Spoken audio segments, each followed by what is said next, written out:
bem-vindo, ouvintes do Trends News. Estamos aqui diretamente do Hacktown 2025, na casa da vovó, para fazer conversas diferentes que você não vai ver em nenhum lugar.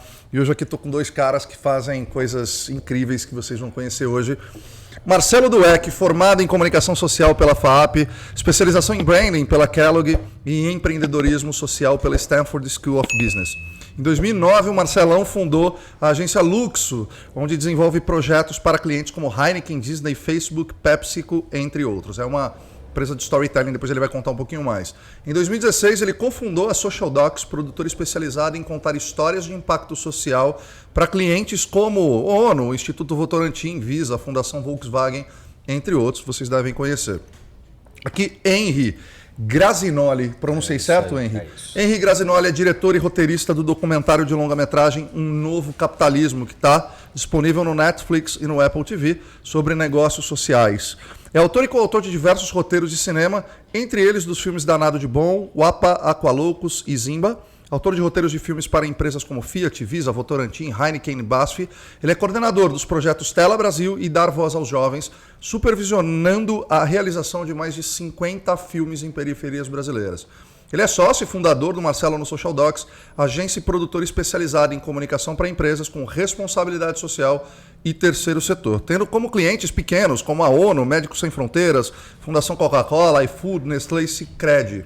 Já escreveu e dirigiu mais de 100 filmes sobre causas sociais pela Social Docs, exibido em cinemas, TVs e internet. Então vocês viram que a conversa aqui vai ser de peso e profundo. E a primeira pergunta que eu quero fazer para vocês é: qual que é o principal propósito da Social Docs? O que vocês têm feito? Como que são essas narrativas e os impactos que vocês têm gerado? Eu vou começar então falando por que a Social Docs nasceu. Vai fazer 10 anos ano que vem.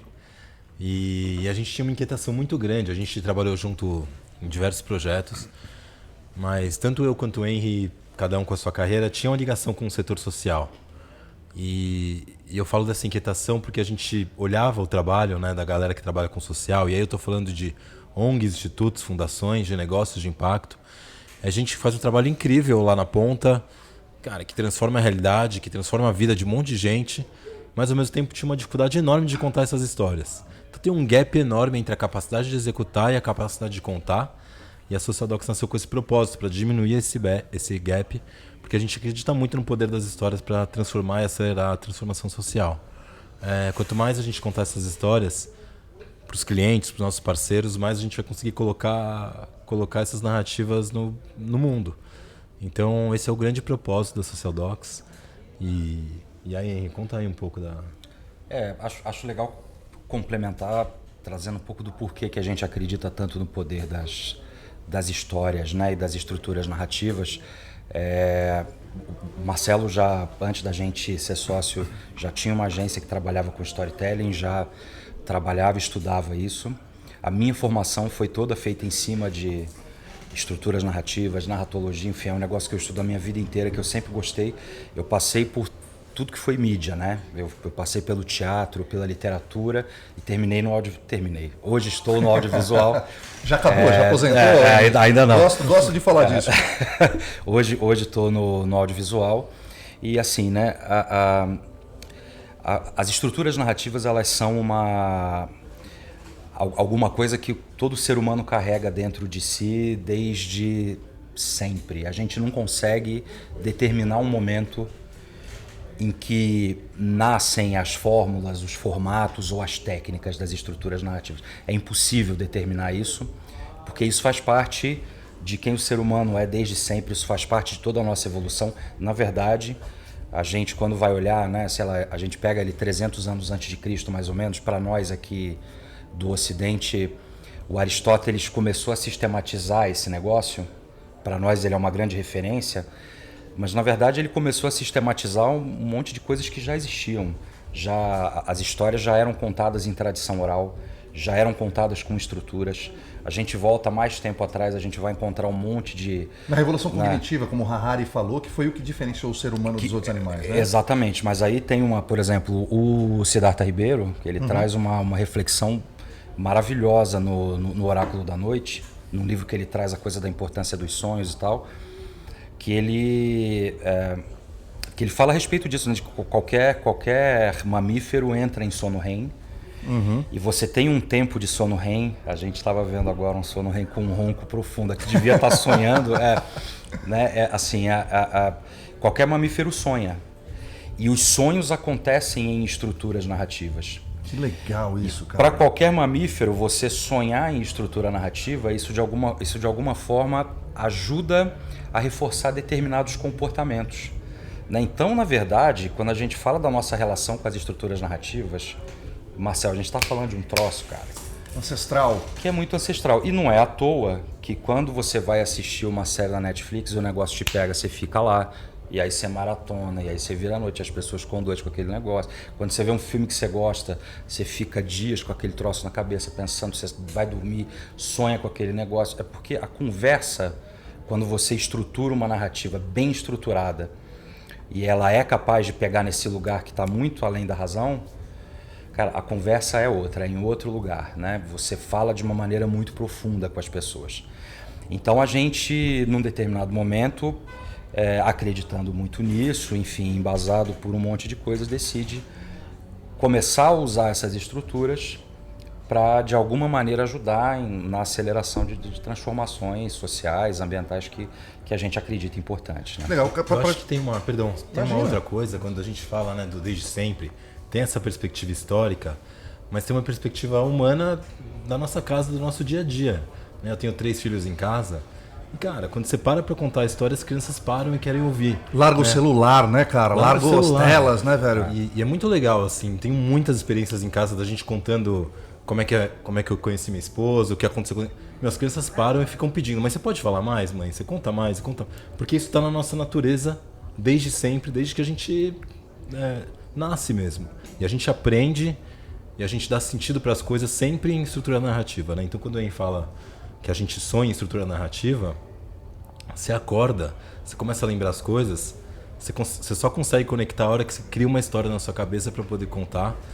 Porque é assim que a gente funciona, o nosso mecanismo psíquico funciona a partir das narrativas. Legal. E, cara, eu acho que tem um desafio muito grande para você. A gente vive momentos muito estranhos, né? De guerras de narrativas, de polarização de narrativa, da narrativa sendo manipulada por algoritmos para criar opiniões ou para manipular opiniões.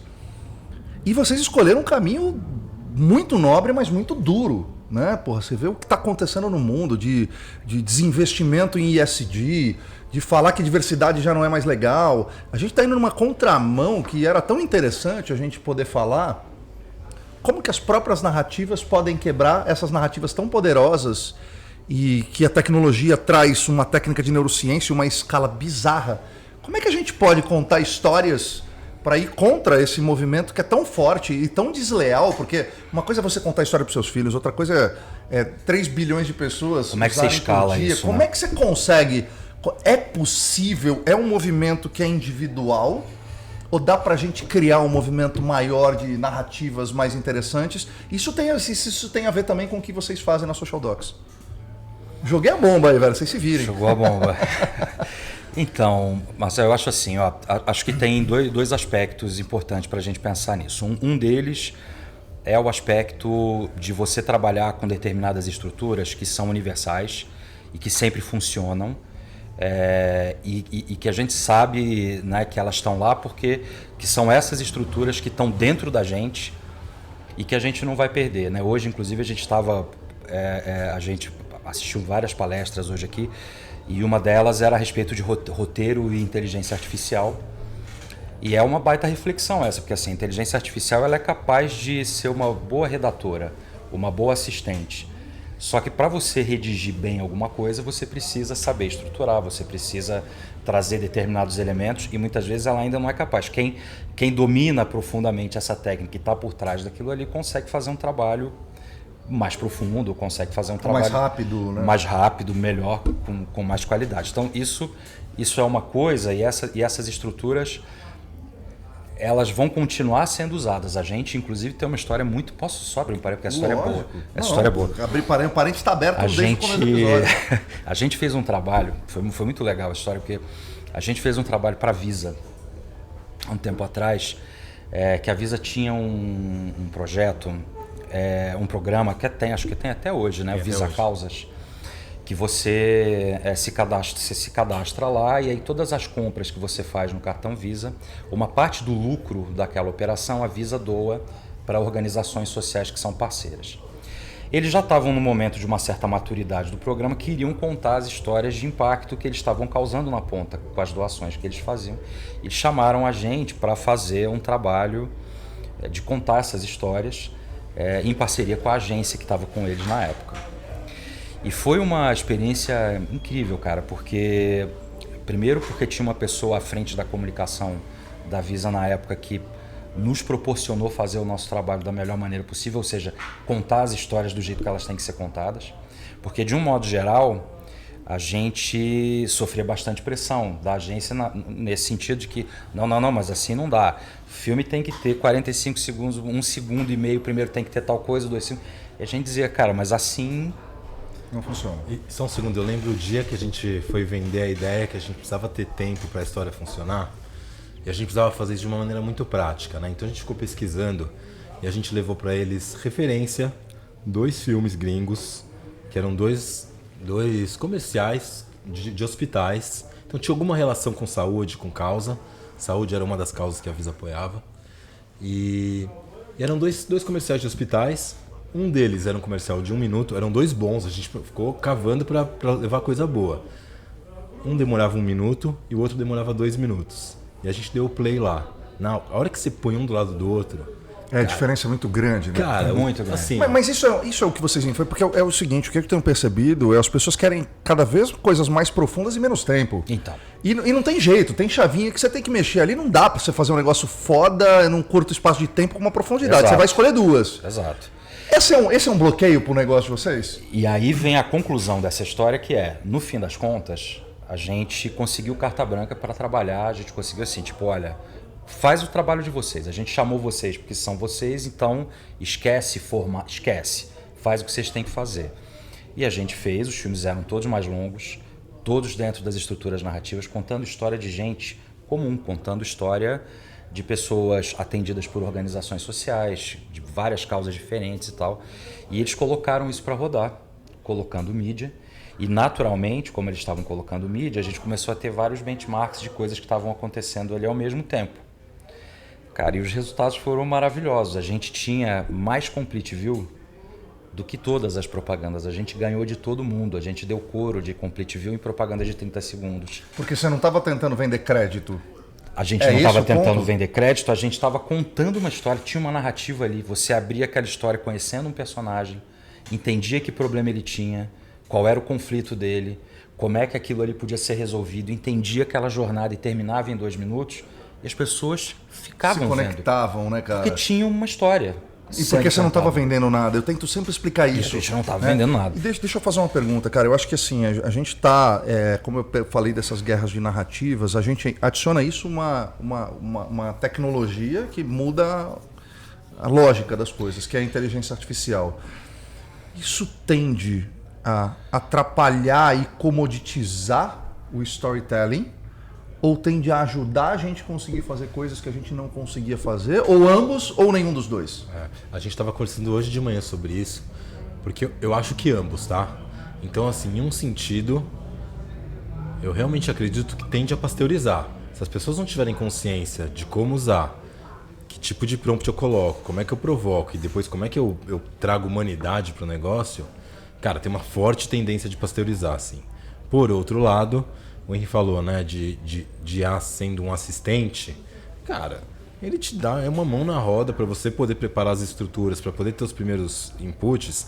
Sabe aquela tela branca que você fica... Não tem mais isso, não tem mais tela branca travada. Tem como é que você, a partir de, aí sim, usar uma IA para te acelerar o processo, cara, você colocar a sua impressão, o seu olhar, né, no texto. Acho que, então, ele tem o lado luz e tem o lado sombra. Depende de como você usa. Eu creio que sim. Eu conversei muito com o Jay e com a Simone, que trabalham com voz. Bom, vocês também conhecem eles, né? Vocês falaram que fizeram vários trabalhos. O Jay estava comentando isso, que não é bem um concorrente, mas talvez, sei lá, uma empresa pequena aqui, talvez não consiga contratar um locutor, consiga usar.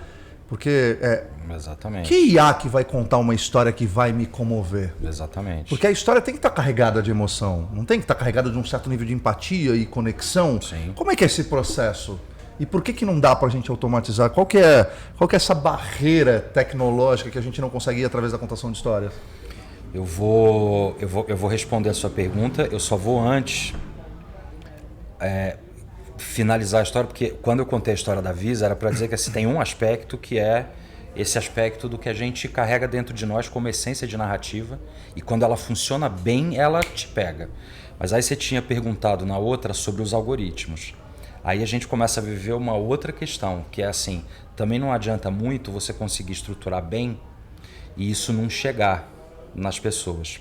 Porque você tem hoje uma máquina funcionando, né, que ela... De atenção, a máquina da atenção. A máquina da atenção, que ela vai entregar, a gente tem um mundo hoje absolutamente polarizado, né, uma máquina que fica entregando para um lado e para o outro o que um lado e o outro querem. Então, por exemplo, quando você faz uma história, por mais bem estruturada que seja, mas que você vai eventualmente trazer uma mensagem de uma alternativa, de um caminho alternativo, de alguma coisa, esquece que pode ser uma história lindamente bem contada, Não chega. né, que se você não tiver uma mega estrutura por trás de você, Sim. ela não vai chegar em ninguém. O que você está dizendo é aquilo que a gente estava conversando antes de começar aqui, é lutar contra o sistema de dentro do sistema. Exatamente. Então hoje, né, o que a gente está procurando muito nesse momento da Social Docs é como é que a gente consegue manter acesa essa chama do que são as estruturas que todo mundo carrega dentro, porque a gente sabe que isso não vai acabar, pelo menos a gente acha que não,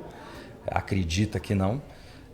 Mas como que a gente faz isso por dentro desse sistema, né? Porque se a gente não consegue romper com isso, se a gente não consegue chegar nas pessoas, não adianta você contar a história mais linda do mundo. Para duas pessoas. Era aquilo que você estava falando, contar a história em casa, maravilhoso, a gente faz, mas como é que você escala? Sim. Tem que mexer nesse lugar. Sim. E aí a gente estava conversando também que a Social Docs tem pivotado um pouco, não sei se modelo de negócio, o approach.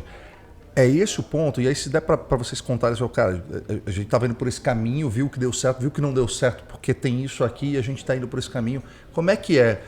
Faça uma narrativa sobre essa narrativa, por favor. Eu acho que a gente, na verdade, estamos agora completando 9 anos de empresa e, cara, natural, como qualquer empresa pequena que está aí começando, aprendendo, a gente está o tempo inteiro mexendo, né, e encontrando os modelos assim para trabalhar. Então, os primeiros 3 anos foram 3 anos de muita visibilidade, principalmente no setor social, nas ONGs, que ainda é até hoje, mas carente, lá atrás era muito carente. A gente olhava e falava, cara, tinha muita carência. Então por isso que você fala da ONU, da Cruz Vermelha, Médicos Sem Fronteiras, a gente rápido conseguiu assumir um papel e desenvolver projeto para essa galera, por conta dessa carência mesmo.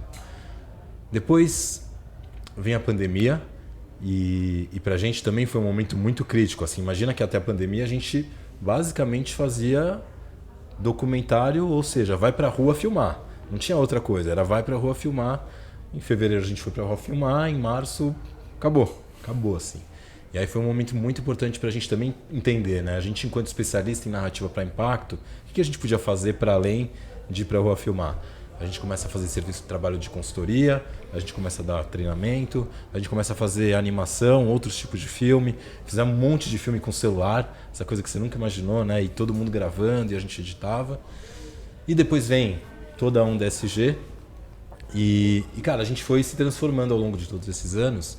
Mas acho que a principal coisa assim, que sempre inquietou muito a gente é como é que a gente fura as bolhas, né? Como é que a gente consegue falar com mais pessoas, como é que a gente consegue pegar as pautas que são super importantes, claro, para os nossos clientes, mas em última instância para a sociedade, e como é que a gente consegue de verdade furar a bolha. E aí teve um projeto, né, de 2023 para 2024, que foi um outro marco, talvez o marco que a gente está vivendo hoje, de um projeto que conseguiu fazer isso, conseguiu furar a bolha e é um projeto que chama O Mundo Que Sei. Conta mais desse projeto, Marcelo, que você estava me contando, eu achei que é interessantíssimo. Eu vou pedir para o diretor contar, que ele conta melhor que eu. Então, bom, a gente, acho que isso tudo que a gente vinha falando até agora, a gente trouxe alguns exemplos muito de projetos que a gente fazia muito sob encomenda para os clientes e com objetivos muito específicos, né? Então, todos esses clientes que você leu aí, Marcel, a maioria deles foram isso, né? Então, ONU, a gente trabalhou com eles com o Pacto Global, uma série, né, que a gente fez a respeito de saneamento básico, enfim, tal. Contei a história da Visa, um monte de filmes curtos, 2 minutos, contando essas histórias e tal.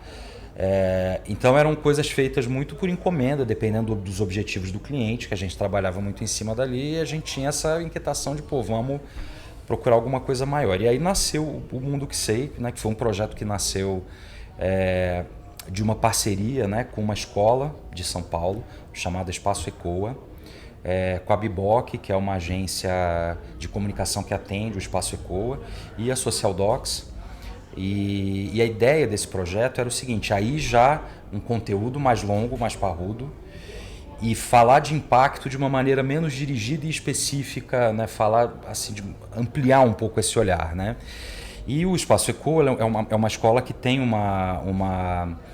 um trabalho pedagógico bem bacana, bem diferente, que a escuta é algo muito importante. E nasceu então a ideia da gente fazer uma série escutando crianças de 6 a 12 anos a respeito dos temas mais importantes da contemporaneidade. Né? Então, aí você tem ali dentro desigualdade social, questão climática, gênero, raça, tecnologia, telas. O que essas crianças de 6 a 12 anos estão pensando sobre isso? Aí a gente convidou para esse projeto a Adriana Friedman, que é uma das maiores pesquisadoras do mundo e absolutamente especialista em ouvir criança, que legal, não é uma coisa fácil, porque não é só você entrevistar uma criança. Tem uma didática, a criança tem toda uma coisa. Ela fez um trabalho maravilhoso com quase 200 crianças de realidades socioeconômicas bem distintas em São Paulo. E dessas crianças, a gente escolheu 20 para fazer uma série de 9 episódios, em que a gente criou uma historinha que é assim, né? Uma nave espacial chega aqui na órbita da Terra e tem lá dentro uma inteligência alienígena que quer saber que mundo é esse. E para saber que mundo é esse, então ela chama essas 20 crianças lá para dentro. Nossa, que legal. E propõe uma série de atividades e faz perguntas e tem dinâmicas e tal. Então essa série, e além disso a gente fez. Então essa série é para as crianças falarem. A gente fez uma série de podcasts com especialistas analisando o que as crianças falaram na série. E quando o Marcelo fala de furar a bolha, né, eu acho que tem muito a ver com isso, cara. Aí a gente foi pro Globoplay, a gente foi pro Futura, foi pra TV Cultura, quer dizer, a série teve uma distribuição muito legal. Os podcasts em todos os tocadores, né, enfim, com resultados muito legais. E com baita impacto, né, cara? Porque, um choque, assim, né, das crianças. É chocante. Escutar as crianças é uma coisa que pra gente, eu acho que assim, acho que a gente já faz parte de uma galera que já tem alguma consciência.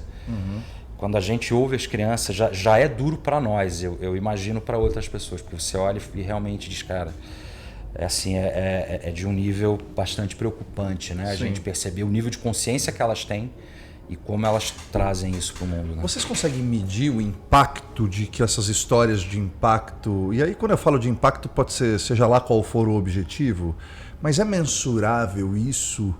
Ou é mais assim, a gente sabe que dá certo, mas a gente não consegue medir muito bem? Eu estou perguntando isso porque a palavra storytelling, né, e agora um pouquinho mais narrativa, está sendo usada da forma errada, como foi feito com coaching, com mindfulness, com disruptivo. Parece que começa as pessoas pegam essas palavras da moda e isso, quem está na essência disso acaba sofrendo com isso, né? E talvez esse seja um desafio. Pô, vem mais um especialista em storytelling, vem mais um... E tem um monte de picareta para vender curso, arrasta para cima tal, falando de storytelling. Então, por isso que é a minha pergunta, porque eu sempre fico eu fico impressionado com esses projetos, assim, de uma... Dá para perceber que vocês não estão fazendo isso para ficar rico, sabe?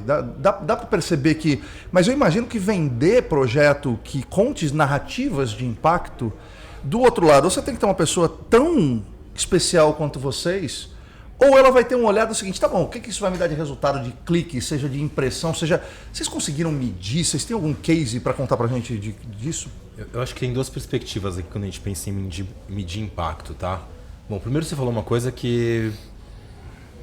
Cara, vai ser muito difícil a gente convencer alguém do poder da história para o impacto social. Então, do outro lado, invariavelmente tem alguém que acredita nisso, tá? Quando nos contrata. Acho que isso é quase... É premissa. Cara, é uma parada meio simbiótica, assim, da pessoa olhar pra gente, inclusive ver valor naquilo que a gente faz.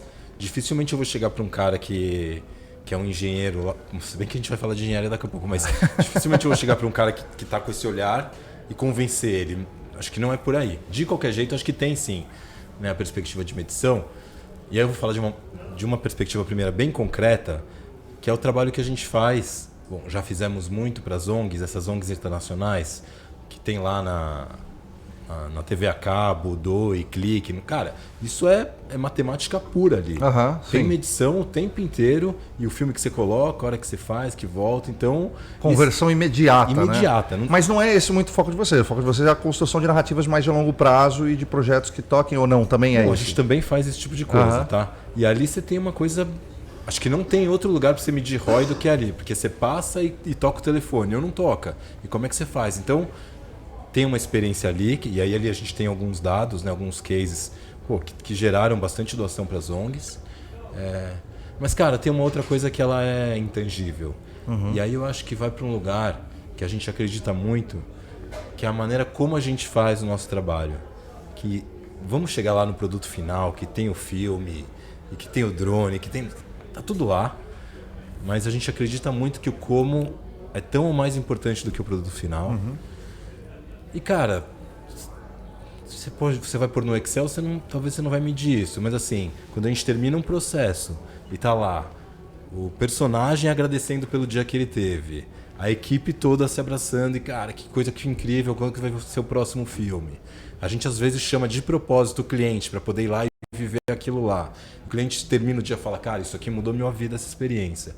Que legal. Então, putz, ali a gente não vai estar no Excel, mas a gente entende que tem um impacto que é muito importante. A gente tem uma coleção de depoimento de gente que trabalhou com a gente, do freelancer que foi lá e nunca tinha visto isso acontecer, e dos personagens um monte. Não tem um personagem que não agradece no final. Então, esse como pra gente é muito importante, sabe? Sim. Qual que é o maior desafio da gente contar histórias que geram impacto? Quais são, eu acho que é isso, quais são os desafios e qual que é o lado não tão glamuroso da gente falar disso? Porque eu escuto isso e me arrepio, velho. E eu fico falando, cara, como é que isso não dominou o Brasil? Ou como é que isso não dominou o mundo? Quais são esses desafios, barreiras? Qual que é o lado não tão glamuroso que ninguém fala sobre projetos? A gente estava começando do José Andres, que eu contei para vocês, e sempre tem um lado não glamuroso, mais desafiador que vocês enfrentam no dia a dia. Ainda mais no mundo que a gente vive, que as narrativas são muito mais usadas para manipular a opinião do que para tocar pessoas, para construir coisas interessantes para a humanidade. Exato. Hoje eu acho que a gente está... o principal desafio que a gente vive hoje é perceber que esse tipo de narrativa perdeu muito espaço mesmo, né? Assim, é uma coisa que a gente... Vou ser muito honesto com você aqui agora, a gente já teve essa conversa algumas vezes e por isso a gente está nesse momento trazendo outros parceiros e começando a pensar caminhos, porque assim, eu às vezes sinto que a gente está perdendo a batalha, né? Quando eu olho para o tipo de narrativa que está predominando, quando a gente olha, né, e começa a perceber que, por exemplo, como a gente estava comentando ali fora, a narrativa que fomenta o medo, ela ganha de longe, disparado, de uma narrativa que fomenta uma alternativa, uma esperança, uma possibilidade, né? É algo que você olha e fala, caramba, né? Eu honestamente, assim, é doloroso você olhar e falar, caramba, e principalmente porque você olha para essas narrativas e você vê que elas são bem construídas. O pessoal que está fazendo sabe fazer. São competentes. Eles são bons. Pois é. Eu vejo que tem uma visão um pouquinho diferente, porque eu acho que, cara, é a nossa história enquanto sociedade, enquanto humanidade. É pêndulo, né? É pendular o tempo inteiro para um lado e para o outro. E hoje a gente está realmente, talvez na ponta máxima do pêndulo, quando a Henry fala de perder a batalha, né? Mas assim, tem toda essa coisa, né? A gente discutiu muito e a gente está sentindo na pele essa coisa do derretimento do SG, né? E vem a cultura woke, com toda a carga que isso chega nas pessoas, e aí vem a cultura anti-woke, fica essa disputa toda, que assim como na política está polarizado, assim como, né, na comunicação está polarizado, tipo, a natureza, a desigualdade social, os problemas que a gente tem que são super caros para todo mundo, não estão ligando, entendeu? Para polaridade. Não estão nem aí, a natureza não está ligando se a gente está preocupado ou não está, se a gente quer... Cara, então... Eu acredito, inclusive porque as coisas são pendulares, que a realidade vai se impor, assim. Mais cedo ou mais tarde a realidade vai se impor. A gente vai precisar olhar para isso de novo. Não dá para ignorar o tema da sustentabilidade, cara. Não tem alternativa que não seja um caminho sustentável. Uhum. Então, eu acho que a gente está vivendo uma fase que é dura mesmo, mas não tem outra saída. Não tem. Deixa eu fazer uma pergunta para vocês, cara. A gente estava comentando ali fora, né, que eu estava assistindo o documentário do Raul Seixas, ele fala desse negócio de não adianta lutar contra o sistema, né? O sistema é muito bruto, é muito dinheiro envolvido, é muito interesse oculto, isso envolve gente muito poderosa, a galera não está preocupada pelo bem humano, ele está preocupado pela sua atenção e para transformar isso em dinheiro. Dá para lutar contra esse sistema dentro desse sistema com narrativas de impacto sem abrir mão do propósito? Eu digo, quando o propósito encontra o boleto, a data de pagamento do boleto, é que ela vai questionar se o propósito é... Porque é isso, velho. O propósito não paga boleto. Mas também tem uma coisa que eu não topo abrir mão do meu propósito só para pagar boleto. Como é que é? Eu não sei se eu tô fazendo pergunta, se eu tô devagando, mas tá me vindo isso que eu tô tendo me botar na pele. Acho que o meu nível de empatia foi assim, cara, se eu tivesse na pele desses caras, porque eu admiro demais, velho. Eu admiro demais quem luta contra a correnteza, quem tenta enfrentar o status quo, quem tenta enfrentar o sistema. Mas eu percebo que lutar contra o sistema de fora dele não dá. Dá para lutar de dentro dele através de narrativas de impacto sem a gente abrir mão do propósito? É a nossa busca, né? O que a gente está fazendo agora. Discutindo o tempo inteiro isso, assim, olhando, né, o que está prevalecendo e como é que a gente hackeia por dentro para tentar colocar as mensagens que a gente precisa passar. Não temos, a gente ainda não tem essa resposta, mas é a nossa busca, assim, é do que a gente está falando e trabalhando todo dia na Social Docs. E uma busca para fazer isso de uma maneira, assim, a gente está trazendo parceiros legais, acho que tem coisas que a gente não pode falar, mas virão novidades legais em breve. Os caras falaram com a ONU, com a Netflix, tem coisa que não pode falar, é com a NASA, velho, é com Elon Musk. Ex-Docs. É isso. Então vão rolar coisas legais por isso, porque a gente começou a fazer essa busca mesmo, só que também é isso, uma busca porque não adianta, porque também a gente entendeu que é assim... A questão não é... não, agora é o vídeo de 30 segundos com 1,5 segundos que começa. Não é sobre isso, porque isso muda a cada 3 meses. A gente está falando de estruturas maiores, mais complexas, e que a gente não vai conseguir resolver isso sozinho, né? Então, a gente começou a buscar parceiros, a buscar novas informações, novas formações, e a gente está reorganizando, né? O negócio está num momento importantíssimo, né? Estamos pivotando, estamos indo para um outro caminho e estamos indo por um caminho que a gente está trazendo uma galera bem legal e novas possibilidades para explorar, para fazer isso, para começar a trilhar esse caminho. E a sua pergunta que você fez, dá para medir? Dá para medir. Tem ferramentas, existem, né? Algumas coisas são mais difíceis, outras são mais fáceis. Depende do objetivo, depende do que você quer medir. Mas a gente, como sempre fez com a Social Docs, que era, vamos fazer o filme para a ONU, quais foram os resultados aqui, desse outro, vamos fazer para a Visa, como funcionou, como não. A gente sempre fez isso. A gente agora está entrando nesse outro momento e a gente vai fazer isso também. Para conseguir ter propriedade e fazer o negócio de verdade, né? Sim. Eu acho que tem uma coisa, né, quando a gente fala dessas narrativas que estão dominando as redes, elas dominam as redes porque elas estão todas pautadas no algoritmo, né? Eles ficam se retroalimentando a partir do algoritmo, do medo, do ódio, da raiva, não sei o quê. A gente está nessa busca de como é que a gente conecta o que é essencial, humano, com dado, né? Como é que a gente une essas duas coisas? E aí vem a inteligência artificial para bagunçar tudo, mas no final precisa pôr tudo isso no liquidificador para sair, sabe? Essa fórmula que não é uma fórmula, mas como é que é? Também acho que tem essa coisa do testa e aprende, refaz, testa, aprende. Hoje a tecnologia permite também a gente ficar fazendo esse tipo de coisa Mas a gente não pode abandonar o humano, mas a gente também não pode não olhar para dado, ficar só na coisa da intuição. Sim. Né? Então acho que tem uma trilha aí. Mas é muito legal esse caminho que vocês estão fazendo, cara, porque você vai chegar na resposta trilhando o caminho. E eu sempre fico pensando, cara, por que a gente não cria um algoritmo que desporta o melhor das pessoas?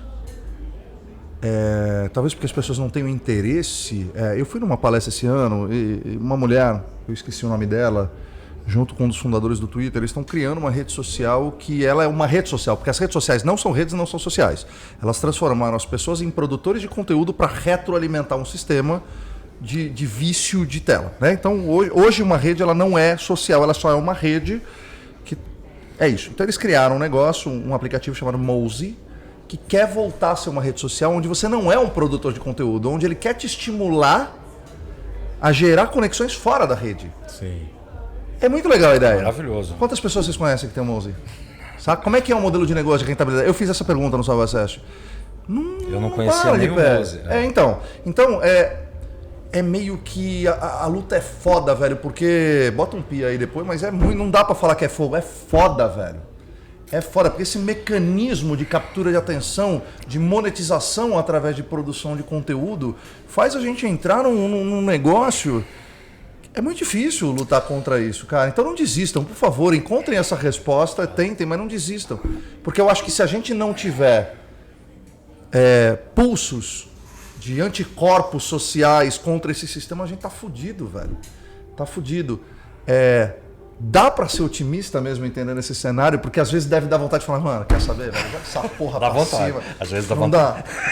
Dá. O que mantém vocês no trilho de falar, não vamos fazer isso, vamos continuar fazendo essa parada? Cara, sabe que a gente foi convidado, né, pro evento aqui pro Hacktown, para resgatar uma oficina que a gente fazia antes da pandemia, que chama Storytelling em Propósito, que quer provocar nas pessoas um pouco essa ideia de como é que a sua narrativa, a sua própria história alimenta o seu propósito e isso, na verdade, vira um círculo virtuoso, né?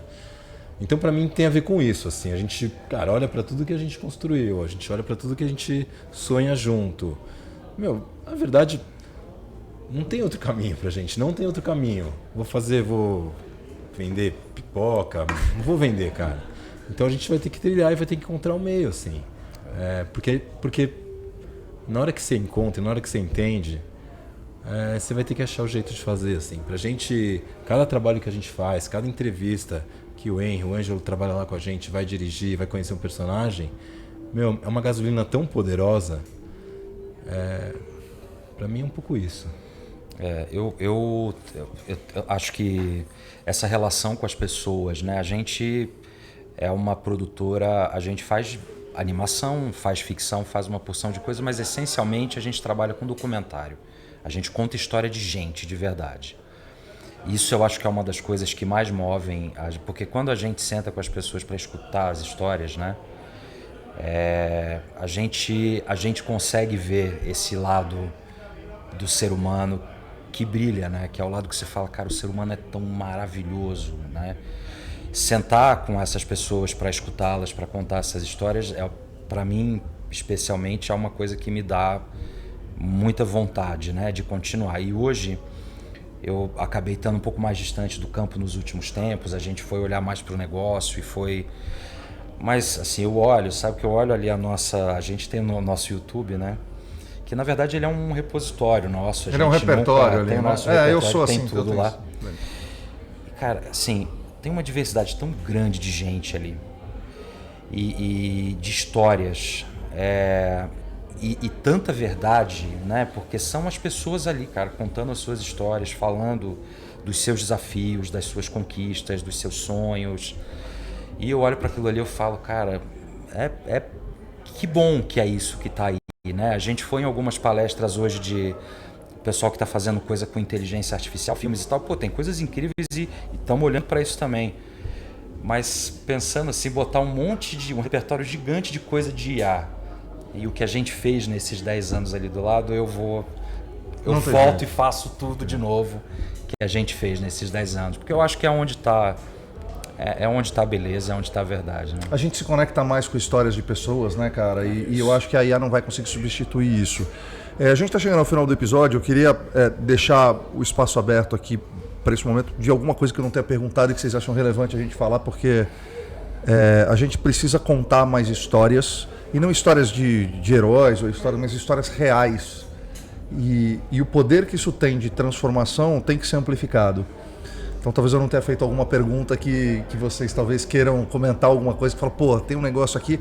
E aí, desculpa, eu vou fazer uma última pergunta e vou abrir esse espaço, que é, a gente muitas vezes fica esperando, eu digo nós seres humanos, a gente fica esperando uma solução do outro.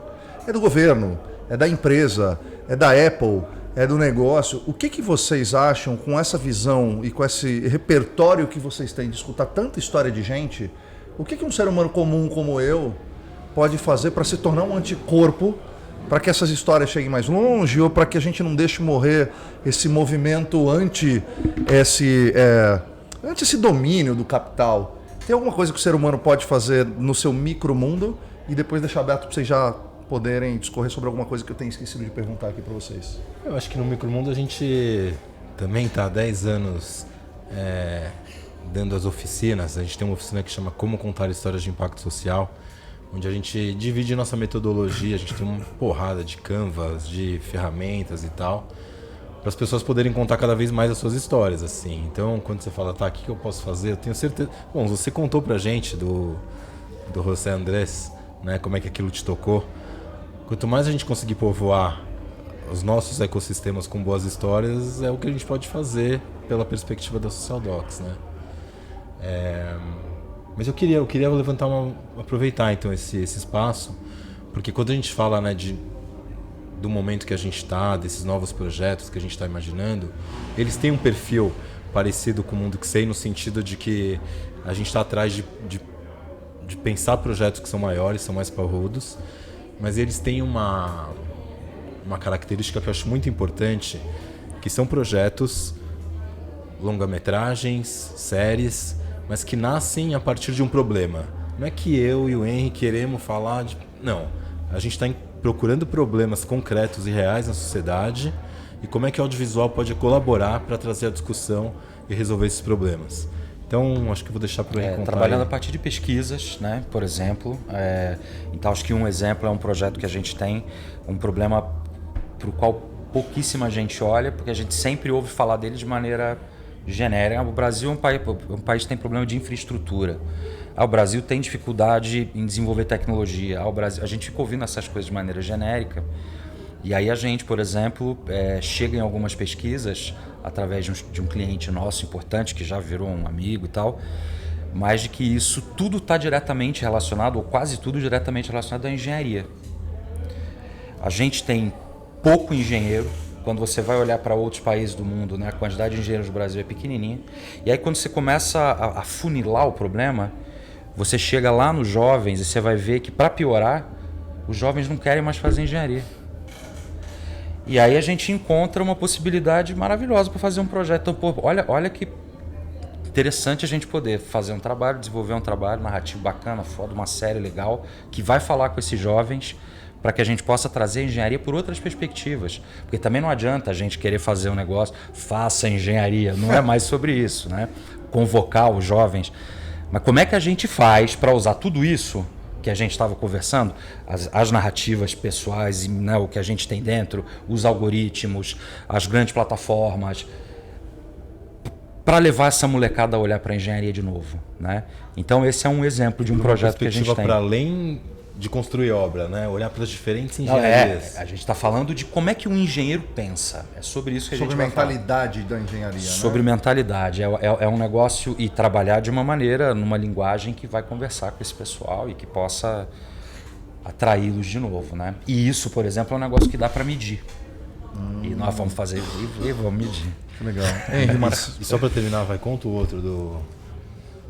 E o outro não, é rápido, esse é legal também, porque quando a gente, uma coisa que começou a inquietar muito também é essa ideia da prosperidade, né? Uma coisa que a gente conversa muito com o pessoal do Sistema B, essa coisa de como é que as pessoas veem a prosperidade. E quando você vai para as redes, você vai ver que Quem é que está segurando as bandeiras da prosperidade? Né? Uma galera que você estava comentando aí, né? Quer dizer, vou ganhar dinheiro, pagar o boleto ou vou fazer aquilo que eu acredito? Se você vai olhar nas redes, só se prosperidade vou pagar boleto, vou ficar rico, vou comprar Arrasta uma pra cima, Ferrari. 7 em 6, 5 em 8, ganhe 10 mil. É né? só sobre isso. Né? Para mim, o momento final desse negócio foi quando meu filho tem 11. Ele falou para mim que ele viu tem um sei lá, um mini coach, posso chamar assim? Eu vi esse cara, velho. Que é assim, loucura, ó, cara. o moleque fala assim, se você tem 10 anos de idade e ainda não conseguiu conquistar sua Seu mini bug da Ferrari. É uma parada dessa. E você ainda não conseguiu conquistar sua segurança financeira, você é um loser. Falou assim, e aí lá, eu falei, cara, não dá pra isso ser né, sinônimo de prosperidade. Então a gente tá com esse projeto que é ressignificar Vamos falar de o sucesso. prosperidade. Cara, as histórias estão tão fortes que elas são capazes de tirar tanto o melhor quanto o pior do ser humano. Exato. Né? Eu acho que a gente tem um desafio muito grande, que tem mais gente interesseira com alcance de narrativa do que gente interessante com alcance de narrativa. Não é a melhor narrativa que vence, é a que melhor engaja. E aí a luta é grande. Henry, Marcelo, obrigado pela participação de vocês aqui no Trends News, por trazer a gente, estourar a nossa bolha. Para mim foi uma aula enorme, muito obrigado. E se você está ligado aqui no Trends News, você acha que vai tocar essa história para alguém ou que alguém interessa, recomenda esse episódio, segue a gente nas redes sociais. Esse é o último episódio do Trends News aqui na Casa da Vovó, na Arena Digital do Hacktown 2025. Valeu e até a próxima.